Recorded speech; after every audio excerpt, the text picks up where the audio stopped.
चौधरी ओम प्रकाश धनखड़ की जय। चौधरी ओम प्रकाश धनखड़ की जय। भारत माता की जय। ओम प्रकाश जी धनखड़ हैं, हरियाणा प्रदेश भाजपा के अध्यक्ष। बात करते हैं बड़ौदा उपचुनाव में लेकर के जिस तरह से नेताओं की बयानबाजी आ रही है। कांग्रेस के एक पूर्व विधायक ने बयान दिया है, किस संदर्भ में देखते हैं? देखिए, गरिमाहीन बयानबाजी वो लोकतंत्र के लिए अशोभनीय है और किसी को भी गरिमा त्यागनी नहीं चाहिए। व्यक्तिगत रूप से इस प्रकार से अहंकार से भरकर टिप्पणियां करना, ये कांग्रेस के अहंकार को दर्शाता है। ये ठीक है कि कांग्रेस लंबे समय तक राज में रही है, हम अभी अभी आए हैं, थोड़े समय से आए हैं। वो बड़े बड़े खास परिवारों के हैं, 3-3, 4-4 पीढ़ी राज में रहे हैं। हम साधारण परिवारों के हैं, हम पहली बार हमको मौका मिला है बहुत सारे लोगों का, तो उनका अहंकार है। लेकिन इस प्रकार का अहंकार जो है वो लोकतंत्र में शोभनीय नहीं है। लोकतंत्र इसी का नाम है कि साधारण घरों से आने वाले बच्चों को भी, पहली बार आने वालों को भी आदर मिलना चाहिए। एमएसपी को लेकर के जिस तरह से बयान दिया जा रहा है कि प्राइवेट बिल लेकर के आएंगे, क्या लगता है आपको, क्या सोच है कांग्रेस पार्टी की? देखिए, एक बिल पंजाब में लेके आए हैं, उससे पंजाब के किसानों का नुकसान होगा। पहली बात तो ये है कि पंजाब वाले मुख्यमंत्री ने जो बिल लाए हैं वो गेहूं और धान पे ले आए हैं, जिसके 60,000 करोड़ रुपए मोदी जी देते हैं। तो मतलब ये हुआ कि माल मोदी का कमाल कैप्टन का, मतलब उसका अपना कुछ नहीं। दूसरी बात ये है कि कानून बना दिया कि कोई भी आदमी एमएसपी से कम कहीं भी किसान का माल नहीं खरीदेगा। सरकारी खरीद 1-1.25 महीने चलती है। 1-1.25 महीने के खरीद के बाद अगर वो चीज़ें सस्ती हो गई और किसान के घर में कुछ गेहूँ बच गया तो कौन लेगा? कोई लेगा ही नहीं। और कोई ले भी लेगा, भाईचारे में मैं कह दूँ भाई ले ले भाई राजू, कोई बात नहीं।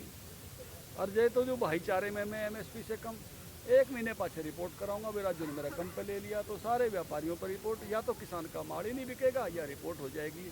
तो वो एक तरह से फर्जी बिल है जिसका कोई अर्थ नहीं है। उसका अर्थ हो सकता है कि कैप्टन साहब पंजाब सरकार के पैसे खर्च करके हर मंडी में एक दुकान खोल ले कि भाई कोई भी नहीं लेगा तो मैं लूँगा। अंतिम ग्राहक जरूर चाहिए, अंतिम ग्राहक के बिना वो बिल फर्जी बिल है। तो वो किसानों को भी और व्यापारियों को भी, दोनों के लिए परेशानी उत्पन्न करने वाला कानून है। केवल पॉलिटिक्स है, केवल दिखावटी है और जिससे परेशानियां बढ़ने वाली हैं। दूसरी बात उसमें ये है कि बाजरा खरीदना था, मक्का खरीदनी थी, बाकी फसलें खरीदनी थी, दलहन खरीदने थे, तिलहन खरीदने थे, उनका तो जिक्र ही को नहीं। जो अपने पर जिम्मेवारी आती, क्योंकि हम यहाँ बाजरा खरीद रहे तो हरियाणा सरकार पैसे देती है, दलहन और तिलहन खरीदते हैं तो केंद्र सरकार तो केवल 25% देती है, 75% राज्य सरकार देती है। उनसे तो कैप्टन साहब पतली गली से निकल गए, उनका तो जिक्र ही नहीं करा। जो खुद को देना था, नो रिस्पॉन्सिबिलिटी।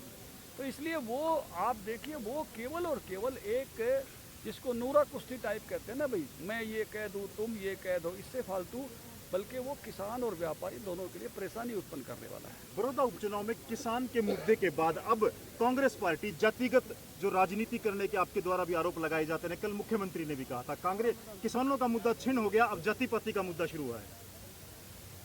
देखिए, खिलाड़ी तो सर्वजातीय होते हैं। जब कोई खिलाड़ी किसी भी परिवार से निकल के आता है तो सारा गांव उसको घी देता है, उसके पीपे में हर वर्ग का घी आता है। जिसके भी भैंस बंध रही हो, 1 बंध रही हो, 2 बंध रही हो, चाहे कोई 1 टिंडी दे, चाहे 2 टिंडी दे, चाहे कोई किलो दे, चाहे कोई 5 किलो दे, अपने सामर्थ्य अनुसार। मेरे याद है हमारे गांव का ढाला पहलवान जब कुश्ती करते थे, पूरा गुआंढ घी दिया करता था।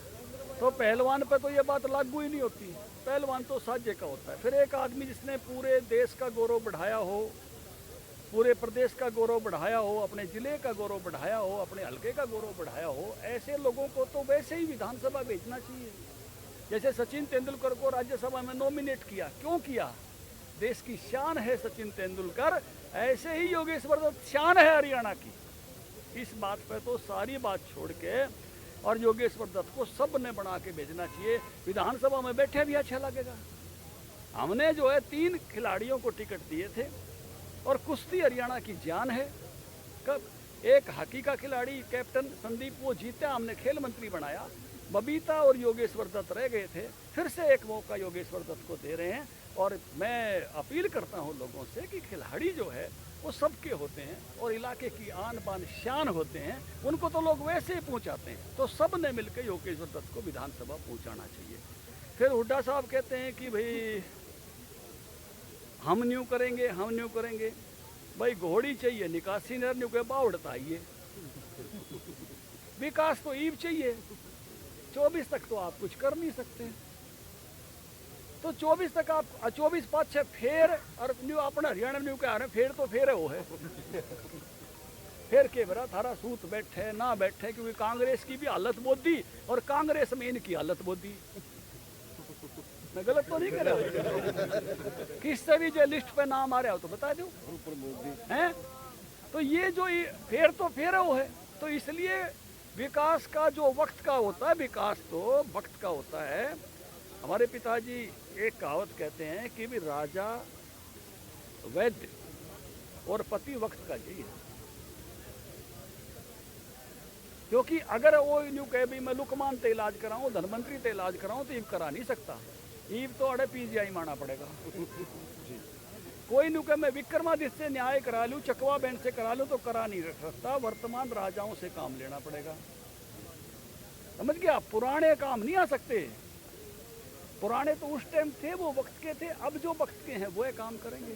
कोई न्यू कहे मैं भीम से शादी करके जो है संतान, तो भीम तो भाई अब हिस्टोरिकल पात्र है, अब तो वर्तमान युग का जो है वो उसको चाहिए।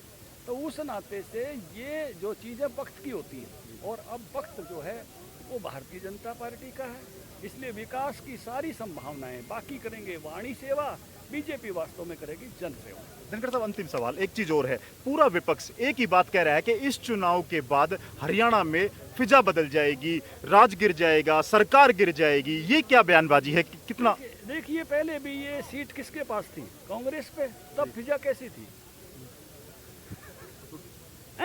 क्या लगता है, ये दावे कैसे नजर आ रहे हैं आपको कि सरकार बदलने वाली है? ऐसा कुछ ये मुंगेरी लाल के सपने हैं। ये सीट इन्हीं के पास थी, तो तब क्या थी?